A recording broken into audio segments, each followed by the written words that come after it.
we can throughout the webinar. Thank you. Thanks. Yeah. Hey, RJ. Great to have you join us.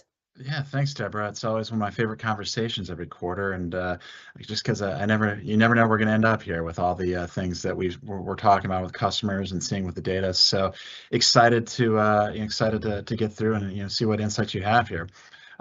Just as a quick starting point, I thought I'd just do a brief introduction on Placer.ai for those who haven't seen us before, who don't know how we get our data and what it is we do. We're a location-based analytics company powered by mobile data. In simpler terms, that means we can come up with foot traffic estimates for any physical place in the United States. Effectively, and that can be a retail store, shopping mall, downtown area, pretty much anything you can draw a shape around on a map. The way it works is we partner with several dozen mobile app companies, and through those app partnerships, we get 24/7 data on a panel of about 30 million devices. Importantly, all personal information is stripped away. We don't receive it. We don't know it's an individual's device that has gone into a certain location. We just know that a device has gone into that location. From that sample, that 30 million device sample, we then take the latest in AI and machine learning and then extrapolate for whatever particular case that we're looking at to come up with that estimate. At this point, we work with over 5,000 customers who've all validated and gone through a data credibility process with us and feel pretty good about the data we're presenting. But I think at this point, we're much more than just foot traffic too. So the way to think of us is we're the what, how many people go into a store, how long they stay, and where else they shop. But it's our third-party data providers that we layer on top of our data that really gets you the why and the how. That we can layer on things about certain zip codes like demographic and psychographic and customer segmentation data. It really helps you identify, what's going on at your particular stores or what's going on at your particular mall, and do it in a privacy-first methodology. So if you haven't seen us before, check us out at Placer.ai. I've got lots of content, lots of free tools. I'd love to see you and talk more. But with that, let's get into the fun stuff and let's really get into what's going on right now. And, Stephen, you mentioned early on that it has really been a dynamic retail environment. I think that's a great way to sum it up here. I really think it has been one of the more up and down, one of the more dynamic, and really one of the things that, I don't know if I've ever seen consumer behavior, flip, switch on like we've seen this year. It really has been something else, kind of watching consumers day in, day out. So what I'm showing on this slide is, for the top 100 retailers as measured by visitation, we've put those all together and put it as an index. And so this should roughly approximate what's going on in the overall retail universe. And obviously there's a lot going on from month in, month out. We started the year on a decent note with year-over-year trends, partially because we were lapping some tough weather a year ago. But as we got into that February timeframe, I think we quickly became apparent this was not going to be a normal year, and I don't even know what a normal year is anymore. But with things like tariff headlines and immigration and government restructuring and egg surcharges and consumer boycotts, it really was a lot for consumers to take in, and that ended up leading to February being one of the weakest months that we've seen year over year in some time, even accounting for a shorter month year over year. Then we get to March and April, and it really became apparent that consumers are hyper focused on prices. I think we're probably at the peak pricing awareness period than we've ever been before.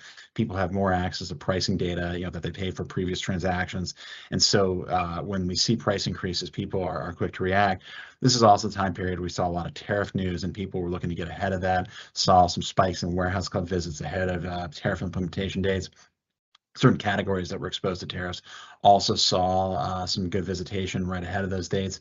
But then we got those tariff dates pushed down to later in the summer. We kind of went through this period of normalization, at least through April and May. People were generally spending. Visitation trends were kind of up as people were waiting to see. And then we got to June, and I think this is where we kind of hit the first signs of bifurcation, where higher end consumers generally were doing pretty well, but the lower middle income consumer were changing the behavior. We saw that in July, where really, we did see positive visitation trends, but a lot of it was promotional, deal driven. And then we kind of get to the August and September timeframe, where we really do see more evidence of this bifurcation up until October, where we did get like a little bit of a relief there. I think some of that's weather related, more normal weather. Part of it's just last minute demand for Halloween, but really been an up and down year. And I think there's a lot of cross currents, a lot of things that are taking place. And Deborah, I don't know. I'm assuming that's what you're seeing too in terms of volatility, and any other thing that you're seeing with your conversations and interactions. Yeah, I mean, definitely people are much more price driven. And so I think, like you said, not only are there a lot more ways that they can understand the prices that they paid previously, but also understand the prices in the market. So they're doing a lot more research before they're shopping. I do think that the kind of lull between back to school and Halloween is quite interesting. And that kind of period of time where you've just seen so little kind of engagement. But if you think about it, I mean, there's been a lot of headlines all year, so I don't think that was anything super new, right? There are a few things that kind of definitely popped up, but I think that, the consumer is definitely price sensitive. They're shopping when there's a need, and it kind of shows us that when there's a lot of noise in the market and there aren't sales, right? People are opting to do other things with their time and their money. Yeah, I think you're right. I mean, it still is very much an event and holiday-driven consumer that really has to have a motivation to be out there. And you're right, in between is kind of where we see a lot of softness. Those shoulder periods are where we definitely see softness right now. And I think that probably sets the tone. I know we're going to talk about holiday going forward, but I think that's kind of what the consumer is looking for right now is those deals, the reason to be out in the store. That lower middle income consumer, again, I do think is challenged. I do think there has been a little bit of pricing activity. We see a little bit of inflation kicking in kind of post August, and I think that's probably put consumers, giving them a little bit more pause when making purchase decisions. But I do think at the end of the day, we'll end up still with a fairly solid holiday period where people maybe don't quite spend as much, but spend it maybe on smaller ticket items or things like that. But we'll cover that too in more detail. But flipping to the next slide, I just kind of wanted to dive into this kind of bifurcation because it really does seem to be at the top of a lot of our retail and CPG customers' minds right now. Where we see strength is really kind of these high-end categories. So luxury department stores has generally held up relatively well. A little bit of a dip in the third quarter. Some of that was that promotional period. But if we kind of take a look the last couple of quarters, that's been fairly strong, especially in fresh format groceries has a really strong year. And for disclosure, this does include Trader Joe's. I know some people would put them in a value grocery bucket, but for purposes of this, we put them in the fresh format. That's been a really interesting phenomenon this year, and I think that we'll cover it a little bit more detail too. But I think they're starting to compete more directly with the restaurant category here. And then fine dining too is another one that we've seen a lot of strength for. And generally speaking, as we kind of sit here right ahead of the holiday season, I think that that high-end consumer, and I'm going to say that's generally consumers above 200,000 in household income, feeling pretty good about things. Feeling good about, and this is a group that typically takes their spending cues from kind of the wealth effect, how they're feeling with the stock market and housing market. And generally speaking, both of those are pretty good. And so, looking at this holiday season up ahead, I think that all things, everything we know right now, it's probably going to be largely driven by this high-end consumer, probably contributing to a larger percentage of the overall holiday visits this year. And then, Deborah, I don't know, is that what you're seeing too? Yeah, I mean, I think it's also interesting if you think about, right, Walmart's talked about their greatest growth has been in kind of $100,000 plus household income. So I think that this is a discerning customer, and it's right there. They're shopping for experience. They're shopping for in stock. They want a frictionless, seamless experience. And so I think it'll be interesting to kind of, when we come back again after the holiday season, just to do a deep dive into how do we think they were going to spend and where do they think they were going to spend, and then what actually happened, because I think their behaviors are sometimes surprising. Yeah, you're right. What I think is interesting is we've looked at the data on terms of captured area, trade area, capture market trade area, and you're right. Walmart has picked up a lot of consumers in kind of that 120 to 200,000, and even above. I think they've captured some share there too. But I think where we're really seeing that change in behavior, I think that high-end consumer is generally holding it pretty well. Low-end consumer, kind of sub 75,000 in household income, really has not changed either. It's really that middle income consumer, kind of 75 to 150,000. That's where it seems like most of the change the last couple of months has been, and whether that's just kind of compounded effect of inflation, the slight uptick that we saw in inflation in certain categories, concerns about jobs, things like that. We've seen that group has really been where a lot of the change in behavior, and that to me is going to be the big question for the holiday season: is what happens with that middle income consumer right now, and what kind of interaction they have with brands, what kind of deals are they going to respond to? That's the one that really I'm looking at right now. And so Do you think, if you think about the split between discretionary and non-discretionary, how do you think that changes? Yeah, I think that's a good question. I do think the split will probably be about the same, but I think the percentage allocated, the contribution from different groups, I think that high-end consumer is going to contribute more to the discretionary bucket than the low-end consumer. But I think at the end of the day, the mix is going to roughly stay the same. And again, the rationale for that being is maybe that the lower middle income consumer can offer more small ticket discretionary items this kind of the holiday. Think of beauty, think of things like that. That's I think is going to be where we're going to see a lot of action. It's maybe not less so on the big ticket items for that middle income consumer, but more spread out across more small items. Thanks. It's a good segue too. I mean, going into some of the categories where we do see this value bias or kind of this shift towards lower middle income consumer. So, looking at trends again right now where we see, this flight to more value oriented. So things like club and value grocery stores, which is going to be your Aldi's and your grocery outlets of the world, off-price retail, TJX, Ross, Burlington, and dollar and discount stores. Again, I think some of this is just lapping some easier comparisons from a year ago, but I also think there's been some improvement on the merchandise assortment as well as kind of the getting the store footprints in the right place too. So this is where we kind of see the other side of the coin here compared to that high end, more affluent consumer. We do see a lot more shifting to these value channels, and I'd say again the big change in behaviors and much more coming from that middle income consumers really were been driving a lot of that growth the last couple months here. And what do you think is happening with the lower income consumer? I think that group is interesting. I do think that some of that group is trading down. It's almost like a waterfall effect a bit. What we've seen that high end consumer, kind of that upper middle income consumer trade down from specialty to mass. So that's where the gains in Walmart, which we talked about, are taking place.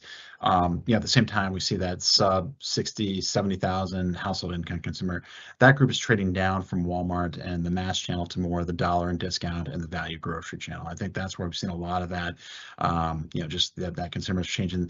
That group has largely already been changing. I don't know if there's been huge leaps and bounds in terms of what they've done. Now we start to see maybe a little bit of kind of that lower middle income consumer start to trade down in this group as well. But I think that's kind of where we're at in terms of behavior here. I mean that group, to your point, is kind of living paycheck to paycheck, buying for need and right at those periods too, waiting for the last minute in a lot of cases.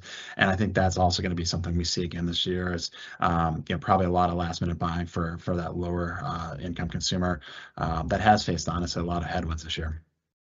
So RJ, I want to make sure we kind of look at some of the questions in the chat. So Sure. We may need to go back a slide or two, but what are you categorizing as luxury? On that one, it would be kind of the high-end department stores. So your Neiman, your Saks would probably be in that group. Bloomingdale's would be in there. I mean, so it's your high-end guys on that one. That's generally who we're going to put in that bucket. There's probably a few others that I'm not thinking of, but it's generally your upper echelon of department stores. Okay, and then do we see any trends? I've actually gotten asked quite a bit recently. Do we see any trends in sales of the pet category specifically? In the pet category, that's been one that's popped up quite a bit on our end as well too. What's interesting about the overall pet category, I think there's a few things going on. We went back and looked and did a deep dive. We actually saw, not surprisingly, the pet category had some really strong years coming out of the pandemic, and if you look at it, it makes sense because a lot of pet adoptions. But we did see a inflection point in 2020, really late 22, early 23. Interestingly, that coincides with kind of the period we started to see food at home inflation, and both food at home and food away from home inflation start to spark up. And so what we started to see is almost a bifurcation within the pet category itself. So we started to see that high-end consumer either go to specialty pet supplies locations, and kind of your independents, or shifting some of that spend or visits to the veterinary clinics as well. Whereas that lower to middle income consumer it started to trade out of the specialty category. And so specialty would be Petco, PetSmart, and Pet Supply Plus. that group, and again, kind of lining up with the narrative that we're putting together here, that, I would say kind of 75 to 125,000 really started to trade away from specialty pet into the mass channel. That group, the group that started to go to PetSmart and Petco, in 2023, they started to shift that spending more towards, I would say Walmart and the club channel at that point. We looked at our cross visitation, and that's been one of those more interesting trends too, but it kind of dovetails nicely with the overall discussion here.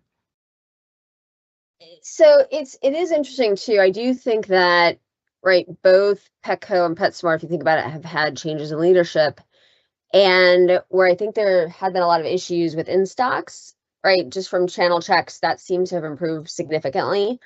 And so I do wonder, I do think that's why we're both getting a lot of questions on this category, is just kind of where is the market share going from and to. And then if you think about it, a lot of this product is commodity. So, the importance for a Petco and a PetSmart to have, right, a really good unified commerce experience is also, I think, really important. So I do think we're going to continue to get a lot of questions on this category throughout the holiday. All right.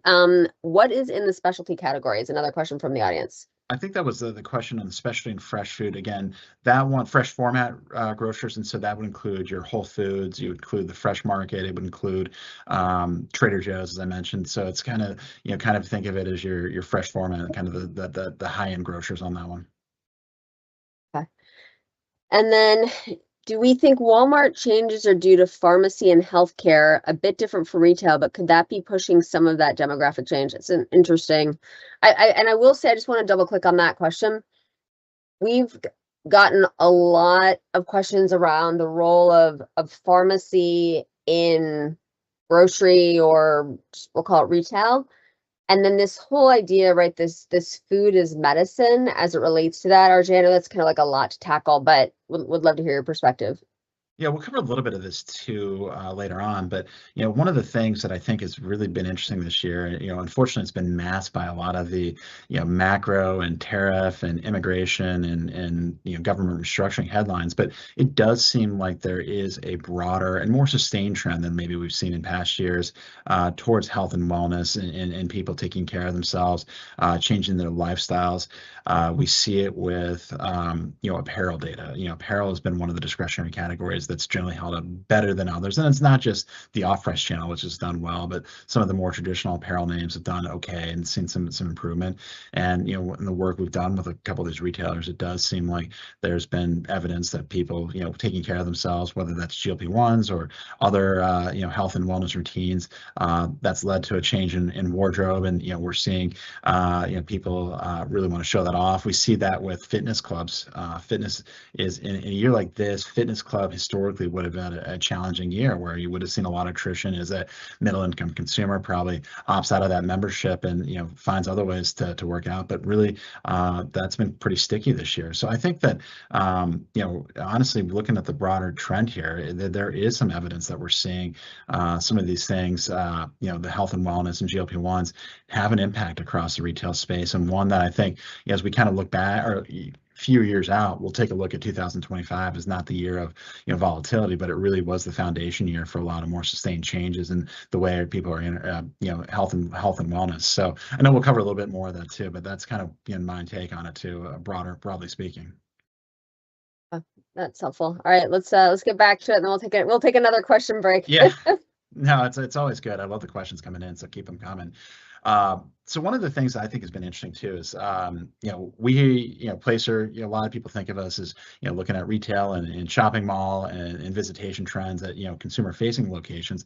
But we also have the ability to look at things from an online retail perspective. If you think about it, they also have physical assets. They have fulfillment centers and distribution centers where the employees and delivery trucks have to go to too. And so what we've done here is we built an index of over 400 fulfillment centers across a number of brands, and just to look at visitation trends. And when you can overlay this with the physical store and the retail store traffic that we started with, it tells a more complete picture and maybe a little bit more stable than what that first slide showed. It really has been a solid year for e-commerce. I mean, I think most of the retailers have been outpacing in terms of comparable sales. That online comparable sales number has been outpacing the in-store side of the business. And I think there's a number of factors for that. I think certainly there's the idea that Walmart, after a couple couple of decades of investment in their e-commerce platform has really become a trusted place for a lot of consumers.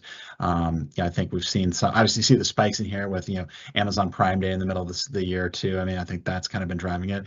Even anecdotally, we've heard some evidence that perhaps with some of the immigration stories out there, that maybe that Hispanic Latino consumer isn't shopping in store as much, and perhaps shifting some of that spend towards online. But I think just looking at things too, there's a way for visitation data to help kind of complete the overall omni-channel story as we kind of head into the holiday here. What do you think happened in kind of that June 30th to July 28th time period? Yeah, that was an interesting time period. What we saw was the timing of 4th of July this year was really unusual with that Friday 4th of July date. It almost effectively put consumers on the sidelines for 2 weeks in a way. I know we talked about holiday spending. I think a lot of people just spent kind of that right around Prime Day, picked up everything they needed for the holiday then, and maybe that was the period. I think in previous webinars we've talked about the fact that travel's down this year, but it did seem like that was the one period of the year where we did see a little bit of spike in travel. So I think that's what really is going on. I think there may have also been a week shift on Prime Day compared to a year ago too, also causing that. But it's been interesting. That was one of those holiday periods where it just ended up being weaker for 2 weeks than we'd seen in other parts of the year. Yeah, I mean, I think the volatility to me is, interesting. And we had someone in the chat say, I was definitely on vacation those 2 weeks. I actually think that's a very interesting point. So whoever said that, we appreciate it because first of all, right, in our world, we saw a lot of events kind of move out of that like July, August timeframe. And I feel like, once again, much more anecdotal, but I'm sure we could dive into the data, is we did hear people kind of taking extended vacations, right? There was definitely like a shift in terms of how people thought about it. I think the way that the 4th fell as well, right? People took like the week before, the week of, or the week after, or all three off. Or both, yeah. Yeah, and so I think that was a really interesting, like it was just a very interesting time period. And of course, right, I think that next year there's like a defined week, but I do feel like those summer months, I'm not going to kind of put a stake in the ground and say we're becoming European just yet, but definitely more European kind of tendencies, I think. Yeah, there was a question that just came in on the October, the October 6th. What happened there? That was a timing shift, I think, more than anything else. So the Prime Big Deal Days shifted. I think 1 week there. I think that's what caused that. That shift on that one. Yeah, and there's another question in the chat on what's going on with value in kind of Q3 and this quarter. I don't see how you got your title. Please explain. In terms of value, generally speaking, yeah, I think we've seen, value continues to be up year over year in terms of, the value channels. That's generally been an area where we're seeing continued growth. At the same time, I do think, what we talked about earlier, I mean, we do have consumers being very much driven by deals and promotion. A little bit's lapping though too. I mean, I think last year in 24 was the period that a lot of the dollar stores and others got a little bit more aggressive on pricing to kind of match Walmart's price rollbacks that happened in the middle of summer. So I think that, in some ways too, we're probably lapping some tougher comparisons here in the 3rd quarter as well. Okay, this question is from Lisa. It would be great to better understand how consumers are spending by region across types of retailers, so we brands and retailers can better localize their assortment. Is there something you can share? Yeah, I mean, just looking across the board, where we've seen the greatest retail growth right now, I'd say it's generally the areas that have seen migration last, year over year. So I would say the upper mid Rocky Mountain region, so the Idaho, Montana area, lower base to work on, but they've had a lot of growth, and it's actually been a lot of household income growth in that. I would say the Carolinas is another area that we've seen continued growth in terms of retail visitation trends. Where it's been a little bit weaker, I would say, is kind of the Midwest, so the Ohio, Indiana, Kentucky area has been a little bit weaker. The Sunbelt states is an interesting one. That's we've got a lot of questions on markets like Texas and Central Florida and Atlanta, where obviously these markets have all seen a lot of population growth, and a lot meaning kind of low to mid single digit in terms of where we've seen migration. But in a lot of ways too, I think that a lot of retailers saw this as well and started to chase those markets. And so when we look at those, in a lot of cases, I mean, the number of stores that have entered those markets has actually outpaced the population, and so it's led to some challenges on a year-over-year basis as some of these stores are not kind of seeing the normal numbers that brand may be seeing across the rest of the country. So we might be, I think it's been more so on the restaurant side than the retailer side, but we may be entering a period where some of these markets are already overstored. Oh, that's crazy that it happened that quickly, but it's interesting. I just dove into a bunch of our store opening and closing data for a presentation I gave, and it was interesting when you kind of look back over like a 5-year period, who's been open, right? I mean, there's some of them that have been, both, especially the drugstore side, both opening and closing. But I think it goes back to, right, especially if you're in, kind of healthcare, right, that you're following that, that population, and they definitely, there's a lot of migration patterns, domestically that I think are impacting this. But it is interesting to hear you say that some of them are overstored. Do you get the feeling? I mean, I think that there were some interesting ideological approaches to serving the online consumer, and some retailers were doing that, right, using their stores as warehouses, which I think went meh, which is about the best way to describe that. Yeah. But very, very technical. Where are you seeing kind of that, kind of store as warehouse versus warehouse as warehouse? And just from the data that you shared recently, and do you think that there is a change back to kind of, because some of these stores, right, they've been having, it's like Target, huge out of stock issues as they've used their stores as warehouses? Yeah, it's a great question. I do think that's kind of led to some of the issues there is, kind of blending the supply chain and kind of using stores as mini fulfillment centers. That has, I think, led to it. And obviously, we're showing the online growth, the fulfillment center data here, so we know online is in demand. We see in the reported numbers here as well. So I do think that that's been a challenge. So I do think that that's kind of led to, in a lot of cases, dissatisfied customers if they go in, and as well as I do. I mean, if you can't find that product that there's out of stocks, that's a way to damage that customer relationship. And I think that's been something that's been somewhat overlooked too. I haven't seen as many stories on this front, but that's really been a critical issue, and put some pressure on certain retailers, probably more so than some of the pricing and other things out there. It's just kind of more execution issues than anything else. And then how do you think inflation is coming into play in terms of, right, I've been hearing more and more, I'd say in the last 3 weeks. Yeah. I think that I think it's certainly having an impact. I think we started to see evidence, and I mean, we're talking about 3% inflation, kind of the last couple of months here. But again, it is a consumer that has kind of been, they've been hit hard the last couple of years, cumulative effect, kind of 30, 35, 40% inflation in some categories. And so, it's just, taking a look, and, when you look at, get that credit card statement, it kind of adds up. I think that's where we've seen that behavior and again, it really has been that middle income consumer where we've seen a lot of the changes. That group is starting to change their behavior, getting a little bit more conservative, a little bit more thrifty. So I think that that's certainly something we've seen. Inflation, and really it's the idea that whatever I'm paying for, I got to get full value out of it. I got to perceive value. And some of this we'll talk about with kind of the competition between restaurants and grocery. But I think there's been some real pressure for some of the fast casual players, where generally speaking that it's a little bit higher middle to upper middle income consumer that may be rethinking the value they're getting out of those chains these days. Yeah, I think that that's also been interesting, and we're starting to see more. I mean, honestly, I thought this would have been something we'd seen 20 years ago, but you go to UK and they do such an amazing job in terms of prepared meals, etc.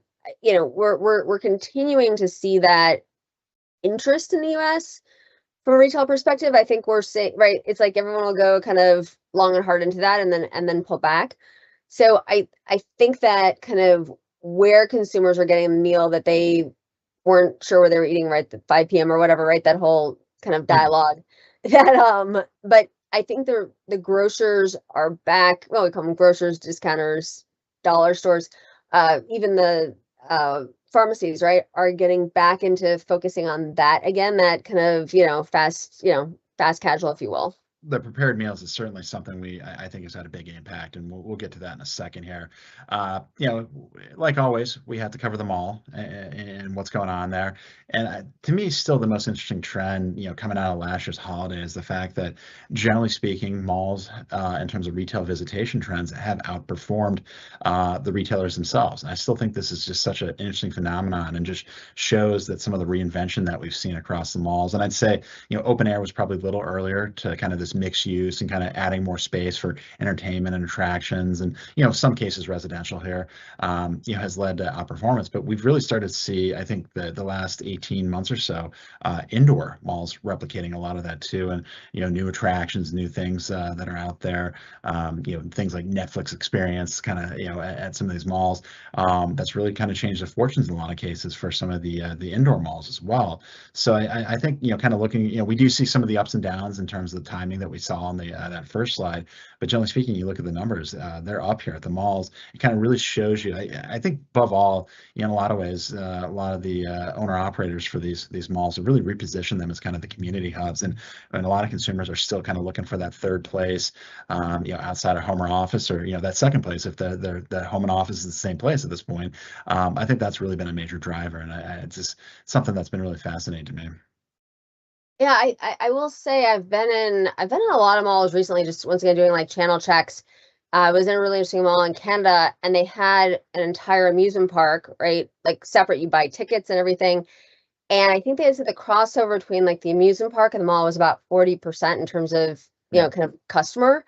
And so you start to think about how they're thinking about the consumer experience in a different way. Retail media, I think, is having a big impact. Right. So they're also able to, let's just say, drive profit from other channels. And then a lot of times they're putting that back into the mall experience itself for the consumer.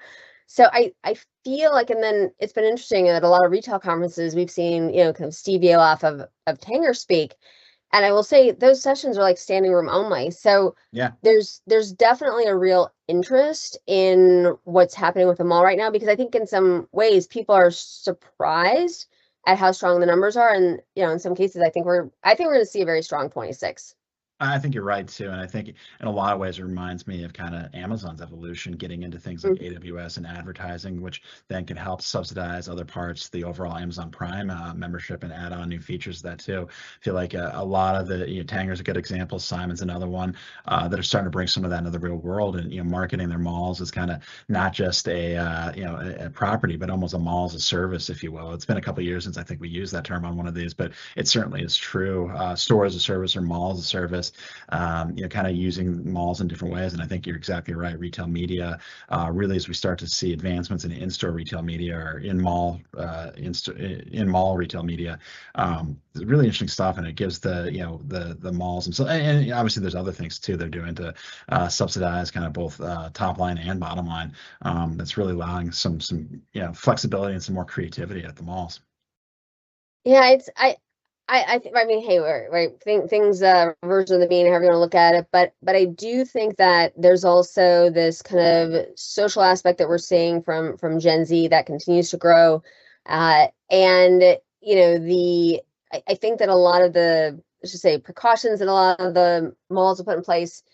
I always thought of the mall as a platform, right? And so I feel like versus what we saw in Asia, here in the West, we're probably, let's say 3 to 5, but I really think it's like 5 to 7 years behind what we've seen in Asia, right? Where you start to look at, right, there's a concierge aspect, and there is a tailor, and the mall platform will help with kind of associates, right? If you have somebody who called in sick to work that day. And so I think that I think we're at the beginning of a lot of that. And so that's actually why I'm very confident that the numbers in 26 will be even stronger. Yeah, I think you're right, and that question's been popping up about what's really driving that, what demographics, and I do think it's actually pretty broad-based when you look at it. But we do seem to see that it is a lot of the younger generations that are driving a lot of the visitation trends here too. So the mall hangout is back. It's a return to maybe 20 years ago here. So.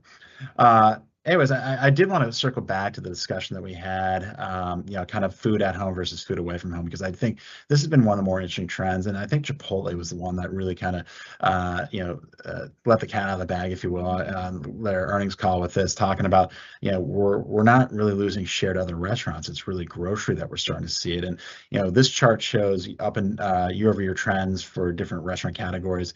And the takeaway here, I mean, you see the same up and downs that we saw for the retail as we kind of get into the last 3 months. It's the limited service, it's the QSRs and fast casuals of the world that are down year over year, whereas the full service restaurants, both fine dining and casual dining, are generally up. I mean, September was a down year for casual dining, but that was lapping some of the promotions they had a year ago. But generally speaking, it's kind of this tale of two economies, and we're starting to see this bifurcation. But I think, Stephen, if we go to the next slide too, I think what's really interesting to kind of round out the discussion on this one too is where it's happening too. Is so what we've done here is we've broken out every fast casual and QSR location by their trade area household income. And what you see is that those stores that are in trade areas that skew more towards 75 to 125,000, so your middle income consumer, that is where the weakness is happening right now. It's that consumer that is really starting to pull back on visitation right now. And so you see that in the data. And then Stephen, one more just to kind of give us a little bit more context on this as well. The question is where is that consumer going? And it really is that value grocer that we're seeing, see the most pressure there. So what I'm showing on this slide on the left-hand side is the percentage of visitors that, would go into certain QSR brands, and the percentage of those visitors that then go shop within, an Aldi over that same time period. And so if you see like McDonald's, that jump from 2024 to the trailing 12-month period, that's 6 or 7 points, where McDonald's visitors, somebody who went into McDonald's also went into an Aldi. That's a pretty significant jump, and you see it pretty much across every one of the big QSR chains as well. The right-hand side, what we're showing is visit frequency, the percentage of Aldi visitors that are going more than twice a month over the last couple of years. There's a lot going on right there. That's showing that we're seeing, the consumer change behavior there. And so I think this competition, that share of stomach battle has really intensified the last couple of quarters. So. Yeah, I would, like I said, it seemed like it took longer than I would have expected. So as a very loyal Aldi shopper, because during the pandemic, that was the only grocery store I had access to. What was interesting is, and I've talked to other people about this phenomenon, is, right, you get used to shopping there and you can only get those products there, right? And they become part of, right, like part of what you expect to have in your fridge, your freezer, your pantry. And so I will say that while there isn't one kind of like around the corner like there was, we do use Instacart to get access to Aldi. And it, like, I have to say, how often in your life, and I'm just saying in general, RJ, right? Like across your life, every single time they exceed expectations. And I'm like, for me, it's joyful. I will not say, I'm not gonna use any names, but of the 4 brands who have listed there, I would not say that is how I feel when I go into those locations, right? Either around cleanliness or around friendliness or around quality of food or the price that I'm paying for it. And so like this whole sparking joy from Aldi, right? Like that's a thing. And so I do feel, right? And also I like I mean, the other thing, if you think about it, right, their kind of policy, right, that, price is consistent across the US. So if you live in some ways, right, New York, we're even getting a better deal, right, because we're paying the same amount as people are in Indiana. And so I think that there is something, like, I feel like, there's going to be a kind of HBR study around this that, and I think that Lidl also, right, I mean, they've taken longer to get their sea legs, if you will. But I think that format, right, that's, as somebody who stayed in the grocery industry for, let's just say, a long time, I mean, you walk around Europe and you're like, you see people in like fur coats and like diamonds that would blind you in these really heavily discounted formats. And so I just think, I think that we in the US, I mean, and this is actually also a warning, right? Because I think that I think that there is I think consumers, right, going back to like everyone was kind of, oh, wow, Walmart is an amazing place to shop. And we just kind of figured that out, 100,000 household income and above. I think that as Aldi and Lidl are also kind of opening new stores in more affluent neighborhoods, I think we're going to continue to see a change because just the operations right in their box are just so strong. So I love this slide. I think this is such a great one. I think everything you just said is spot on there too. And we have certainly seen Aldi and others move up in terms of where they're opening stores and been generally very successful. And I think, we did see in 2023 and 24 and even, start of this year as well, consumers really rebuilt that food retail routine. They were going to more locations than ever before, really as they sought out deals. But to your point, as they kind of rebuilt that, there's certain product categories certain products that they just couldn't get anywhere else that became household essentials for them. And then, it led to that repeat visit. Now we're starting to see the number of visits that people make is really kind of held steady. We're not seeing a huge jump in the number of visits. So what we are seeing, I think, is people are kind of, I found my retailers that I'm loyal to, that I like. It really is going to take something exceptional to get me to add somebody else to my routine right now. But I think you're right about the experiences and kind of, the assortment, the product flavors, just the sense of newness that you see at Aldi. And to this one, Trader Joe's, because I think this has been where we've talked about Aldi's competition with QSR in past webinars. So that's something that we've been on top of. But the one that really surprised me when I kind of looked at the data for the most recent quarter and the most recent periods is fast casual. Where are they starting to lose out to? Because that's generally a little bit higher end consumer. So what grocers are they losing out to? A little bit Aldi, but it really is Trader Joe's on this one. That fresh format Trader Joe's is really where we're starting to. Some of that's that prepared meal that we talked about earlier. Some of that is just people coming in quickly for lunch, which we'll cover in a second here as well. But the percentage of visits for Chipotle visitors going to Trader Joe's is up. Same thing with Cava. Sweetgreen is actually down, and I think some people are probably replacing that Cava or that Sweetgreen visit with a Trader Joe's visit. And same thing on the right here, we see that visit frequency going up quite a bit as well. So and then Stephen, maybe one more on this one, just to fast forward and just kind of complete this discussion before we pause and talk about it. But one of the things I think is super interesting is what time period these are taking place. So we looked at the percentage visits by grocery category on the next slide. So looking at kind of traditional grocery, value grocery, fresh format grocery, and kind of ethnic and grocers on that, and what we saw is that the highest percentage of visits were coming from that fresh format at that lunch day part. So you see that traditionally kind of fast casual day part that's been so strong, really seeing competition on that one. The other thing that we see is that when we look at kind of the psychographic and customer segmentation, it's that remote worker, that worker from home that's traded away from fast casual to more of the kind of the fresh format. So it's kind of a lot of different competition that we're seeing. I have to say, I've read a lot, I've seen a lot, and on Sweetgreens, it's just been I'd say disappointing is the nicest word that I can use. And right, they were trying to do more automation. They've had a lot of issues with employees, which tells me there's like an operations issue because right, you go across the street to any one of the others, kind of named on the slide, you don't see the same challenges. And I think they're losing, I think they're losing customers in a more permanent way.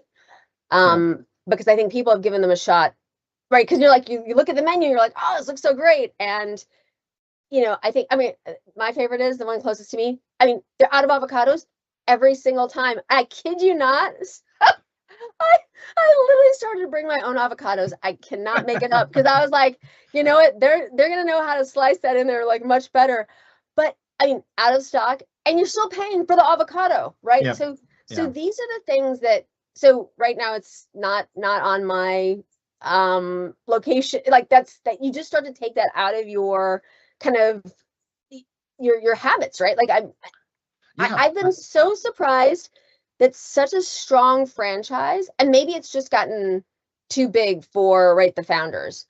But it's been that's been a personal disappointment on that one.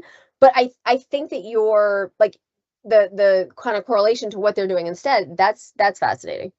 Yeah, I think what you bring up a good point there. It's kind of that perceived value. And, if you have things that are out of stock or that experience is not there, I mean, people are finding ways to substitute that pretty quickly. I mean, as you know, there's no switching costs in retail and restaurants. And certainly we're seeing some of that. And, I think people are shifting to, where they know they're going to be able to get a consistent experience, whether that's Aldi, Trader Joe's or something, and find something new, find something unique, find something that they can tell their friends about. I think that's an important part of the overall story. So, did you see the chat, RJ? Someone has dropped in the Sweetgreen stock is down 82% year to date. So I am not the only one feeling this, but that is, the numbers don't lie. That is, and there's a lot in the chat around. I think it's really interesting what changed during the pandemic and like, what are the longer tail effects of that, right? Someone was like, a bunch of the salad chains have closed and Sweetgreens is still doing lousy, right? So it's maybe there's maybe what the consumer wants is not what's being delivered. So hey, everyone out there, right? There's a huge opportunity, right, for this idea around kind of fast dining. Yeah. And something, healthy enough but tastes good. So we could do a whole. I bet we should dive into this because there's a lot here.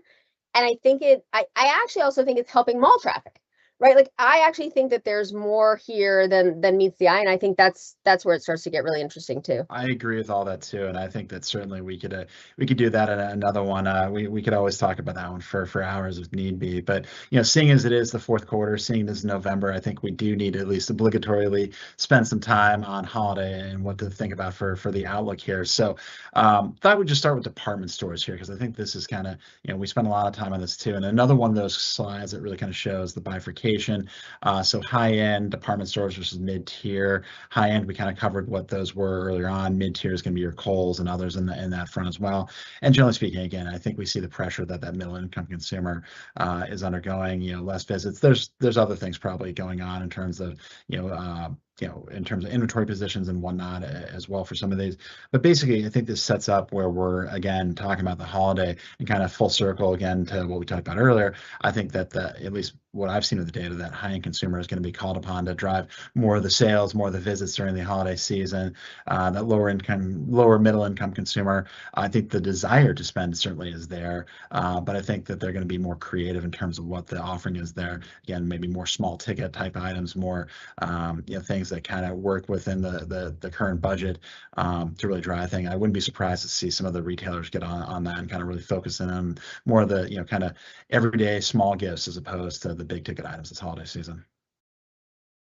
It's interesting, in Canada, we see a lot more secondhand merchandise being sold in department stores. And I think that because each of those items is truly unique and it's merchandised so well, that does drive traffic and additional interest in more of that kind of mid-tier department stores. So, once again, might as well borrow from our neighbors from the north, but that is something I think that's helping a lot of the mid-tier department stores there. I mean, Kohl's itself has had, right, like insane turnover in the C-suite. So I mean, the strategy is like there's no strategy. So I think there's also, going back to, in the department store space, I think there's often kind of very unique stories per box. And so it'll be, I think in 26, I'm hoping we see a bit more stabilization so we can get a better sense of, how the customer is actually voting. Yep. So on the next one too, it's a perfect segue into talking about some of the categories. And we mentioned it earlier. We've seen some of the, kind of this year of reinvention. We kind of talked about, people taking better care of themselves, their healthier lifestyles. And so, I mean, we've generally speaking seen clothing up. And again, this would include off-price. So I think there's more to it with off-price too. Again, it's kind of this unique treasure hunt model that really helps those chains out as well. But fitness is a category that, in a year like this should be not nearly as strong. And I think a lot of that's changing business models with some of these, the $15 a month price point of Planet Fitness and others that's driven a younger, a younger customer profile that comes in more frequently. Same time, we've got alcohol, which is something I think there's been a lot of buzz about. Are people trading that out? And I think it's certainly been a softer category. Some of the growth that we're seeing year over year is because there has been some consolidation among some of the regional chains there as well. But generally speaking, that's underperforming. So we kind of have seen this kind of consumer kind of reinvention this year too, and I think that'll kind of play into some of the holiday trends. I mean, it was certainly a holiday driver last year when we went back and looked at trends. I think that's going to be continue to kind of play into these themes for the holiday as well. I think I'm going to see if I can drop this slide in here. But our data shows 17% of consumers have been on GLP-1, 72% of them has changed a size or more, and 57% of them are buying clothing, right? And what we're seeing too is that in the apparel side, more slim fit, and then also more technical clothing. And so that to me is really interesting. And I think we're at the very early stages of that. Yeah, I think so too. And again, I think this will fast forward a few years. I think we'll come back to this year and look at kind of a key inflection point. Some of these trends were already kind of taking place, but I feel like, this is one that has kind of been really masked by a lot of the other macro trends going on there. But I think that this is going to also play out into the holiday here as well. So let's go one more slide ahead here. Okay, I dropped the slide in. Look at that. Oh, you did? You got it? Oh, good. Love Teams. Good. Yeah, I thought that slide was really interesting when you showed that to me, because it does dovetail nicely with a lot of the data we've seen in working with the apparel stores and other. And you think about the ripple effects on this too. Where else could this start to come up? And one of my favorite, data stories from the year is that it's not just apparel, like housewares. I mean, we know people are not spending on big ticket housing projects, but just, hey, if I'm going to show off that new wardrobe, invite friends over to show it off, I want to also spruce up the house. So maybe I'll go to Home Goods or Home Sense, pick up some things for the house. Just and again, we're not going to go through a full remodel, and we've seen some of this from Home Depot even this morning talking about consumer demand. But in terms of just small ways to make that house look and feel better, I think that's part of the story right now, and I think that's going to continue to play out. So. In terms of holiday expectations, we talked about some of the categories. Again, department stores. This is kind of daily visits during the 2024 holiday period. You started to see obviously Black Friday for department stores, and again, some of that was more, I think, of traction and event driven here. But the categories are going to do well. So I think if I had to frame it again, it's going to be there's certainly value, but consumers that lower middle income consumer wants to spend, but maybe they're going to reallocate their budget a little bit differently than past years. You have some categories here like electronics, which has historically been a fairly strong category of the holiday season. I think with some of the product, we've got Switch 2, which generally should drive a little bit more interest in it. So I think we'll see some visitation growth out of the electronics category. Although we do, there might be some pricing compression in certain categories as well. But maybe just a good place to stop and kind of get your take on holiday. I know I've been talking a lot about it, but your take on the holiday here, Deborah. I mean, first of all, right, you have this like elongation of the holiday season. Obviously, there's been a lot of dynamics from a macro perspective. And so I do think it's going to come later than it has. Mm-hmm. And so I think you're going to see some compression.